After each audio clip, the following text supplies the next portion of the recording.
o evangelho cristocêntrico, esse evangelho que aponta para Jesus e que nós, apóstolos, pastores, profetas, evangelistas, mestres, membros de igreja, temos que apontar para ele, a ele toda a honra, toda a glória, todo o louvor e a ninguém mais, nem a uma placa de igreja. Nós estamos diferentemente em denominações diferentes, mas isso no céu não existe. Agora, outra pergunta que pode ser considerada uma pergunta polêmica, né, pastor?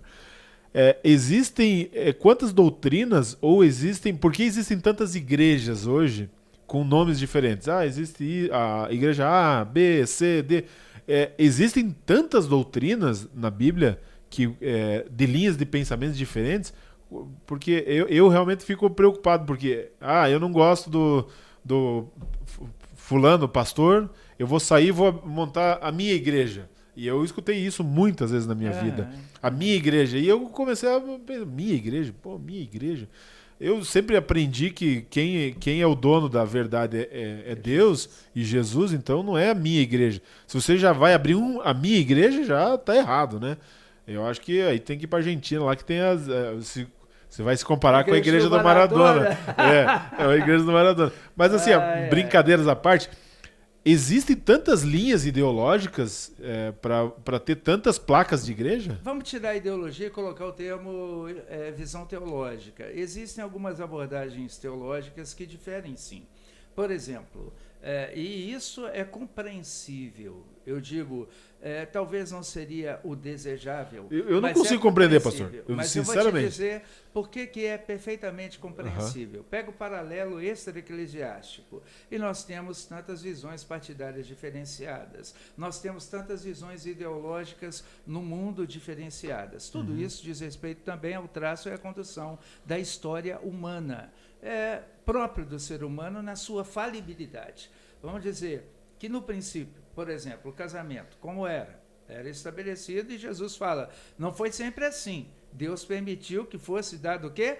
Carta de divórcio, por causa do quê? Da dureza dos vossos corações. Foi isso que Jesus disse aos fariseus, com relação, por exemplo, à leitura do divórcio. Eu estou abrindo só um espectro de interpretação teológica. Nós temos a leitura da realidade do que é o Antigo Testamento, a visão de que Deus veio para Israel. Por exemplo, veio para os que era seu. E os seus não o receberam. Como um povo, como uma tribo, né? Como a tribo de Israel, como o povo. Aí você faz essa leitura fria, então Deus desistiu de Israel para fazer a igreja. E não é isso. Aí que entra a questão hermenêutica, porque a aliança de Deus é uma aliança do Gênesis Apocalipse formatada com visão em Cristo, para chegar a Cristo. A lei nos conduz como a Cristo.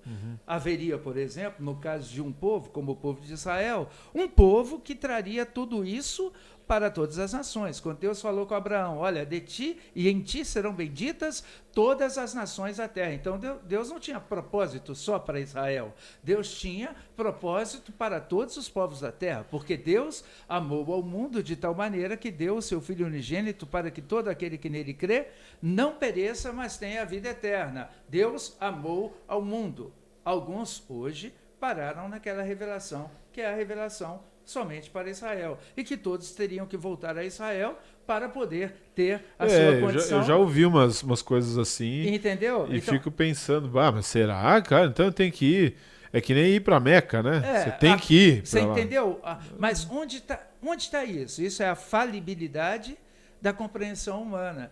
Você tem que entender. Mas é interpretação, não é? São interpretações. Nessa parte, por exemplo, vamos falar sobre a doutrina do Espírito Santo. Eu sou de um contexto que crê que o Espírito Santo atua hoje, que ele derrama dons, que ele faz, opera, enfim, que ele está realmente operando em nossas vidas. Ele está presente. Agora, existem outras compreensões teológicas que creem que isso era só para a era apostólica.